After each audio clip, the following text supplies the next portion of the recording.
महाराज सुग्रीव, राज्य का धर्म है प्रजा की रक्षा, और सेना होती है धर्म रक्षा की शक्ति। परंतु ये गुण एक और भाव में है, मित्रता। मित्रता का तो धर्म है संसार की रक्षा करना, और मित्रता से बड़ी कोई शक्ति नहीं होती है मित्र। इसीलिए इस संधि की नींव हम अपनी मित्रता पर रखेंगे।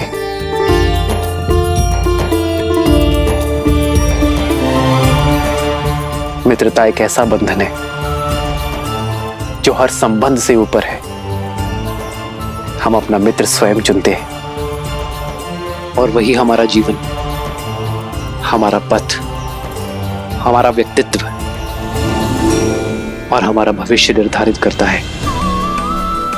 मित्रता से बड़ा और सच्चा दूसरा कोई संबंध नहीं है। जिसने अपने जीवन में एक श्रेष्ठ मित्र बना लिया, उसने राज्य और राज्य का सुख सब पा लिया मित्र।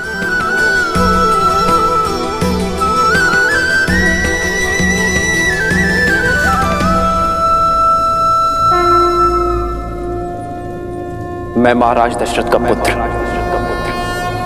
रघुवंशी राम ये प्रण लेता हूं कि अपने मित्र सुग्रीव को उसका राज, उसकी पत्नी और उसका सम्मान अवश्य लौटाऊंगा, और बाली को मृत्यु दंड देकर उसके पापों का अंत करूंगा।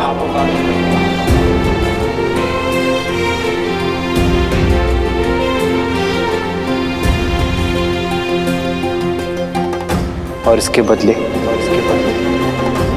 ना ही मुझे सुग्रीव से कोई आशा है और ना ही कोई मांग।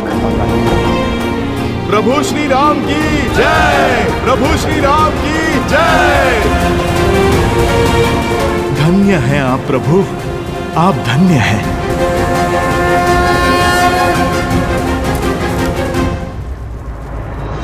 मैं सुग्रीव ये प्रण लेता हूं कि मैं श्री राम की मित्रता का मान रखूंगा।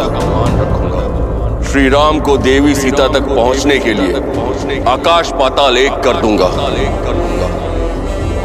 देवी सीता को रावण के चंगुल से मुक्त कराने के लिए अपना सारा बल और ज्ञान अर्पित कर दूंगा।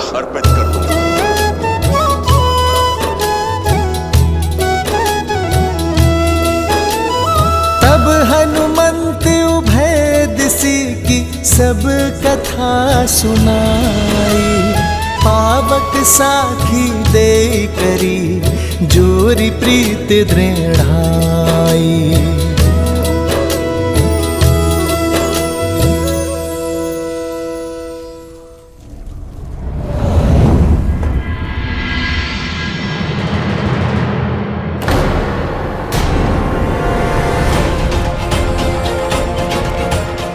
ये क्या हुआ? ये लंकेश के पास से सुरक्षित कैसे आ गई? क्या रहस्य हो सकता है इसका? इस कक्ष में जाने वाला और महाबली लंकेश के साथ शास्त्रार्थ करने वाला कभी सर उठा के वापस नहीं आया, और तुम? हमें अनदेखा मत करो सीता, हमारे प्रश्नों का उत्तर दो।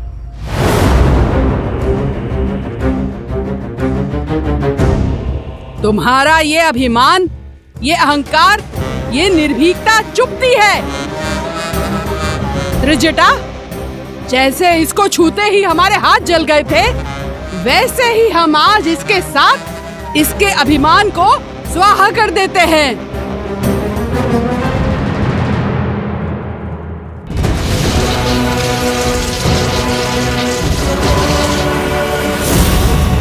कहो, आज से तुम हमारी कही हुई बात सदैव मानोगी। वचन दो, अन्यथा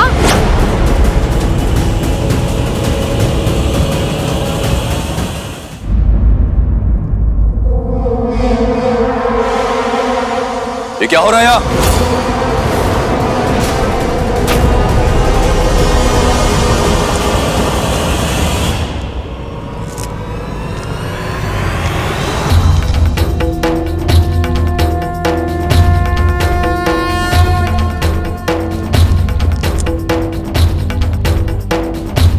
विष्णु तिलक।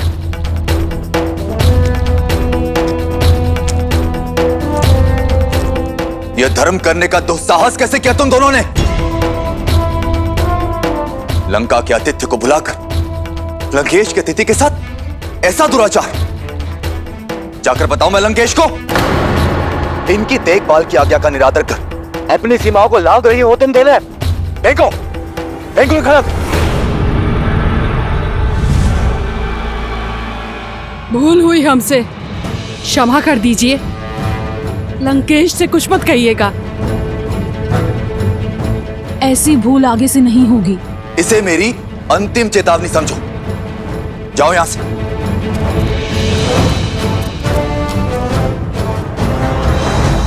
देवी, इनकी ओर से मैं आपसे क्षमा मांगता हूं। मैं लंकेश का अनुज विभीषण हूं। आपको जो कष्ट हुआ उसके लिए क्षमा प्रार्थी हूं।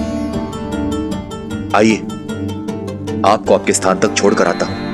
मेरा स्थान मेरे श्री राम के पास है, क्या आप वहां मुझे छोड़ सकते हैं?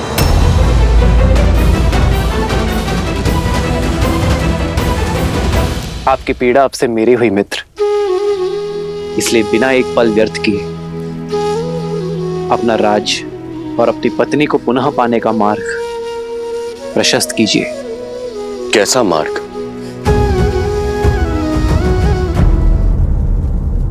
अन्याय के विरुद्ध युद्ध करने का एक ही मार्ग है मित्र, द्वंद्व।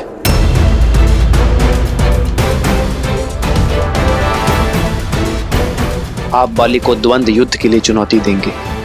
क्या? बाली से युद्ध? आपको भ्रम है श्री राम, महाबलशाली है वो। मैं बाली को मारना तो दूर, उसके सामने कुछ पल तक टिक नहीं सकता। यदि मैं उसको युद्ध में परास्त कर सकता तो यहां भगोड़ों की भांति मैं छिपता क्यों? मुझे आशा नहीं थी कि आप मुझे आत्महत्या का मार्ग सुझाएंगे। श्री राम, आपने मुझे बाली के वध का वचन दिया है और यहां तो आप उसके हाथों मेरा ही वध करवाने लगे। मुझे मेरा वचन स्मरण है मित्र, किंतु आप अपनी आत्मशक्ति को भुला चुके हैं। कहां है वो सुग्रीव जो बाली की अनुपस्थिति में समस्त किष्किंधा को संभालता था? मित्र केवल उसकी सहायता करते हैं जो संघर्ष से भागते नहीं बल्कि उसमें भाग लेते हैं। ये युद्ध आपका है मित्र, और जो अपना युद्ध स्वयं नहीं लड़ते उसका हाथ तो नारायण भी नहीं थामते। इसलिए पहला पग बढ़ाएं, बाली को युद्ध के लिए चुनौती दें और रघुकुल के वंशज के वचन का पालन उन्हीं पर छोड़ दें।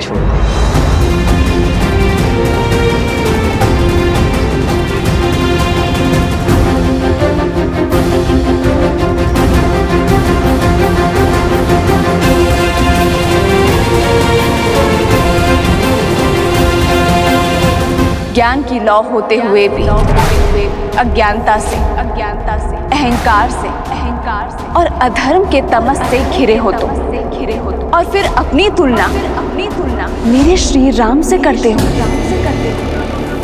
यहाँ काल तांडव करेगा रावण।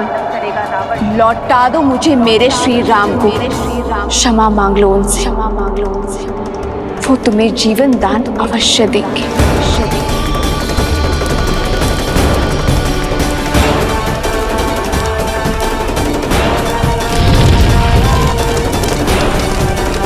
यदि तुम ना माने तो तुम्हारा ये ज्ञान भी मेरे श्री राम के क्रोध से नहीं बचा पाएगा।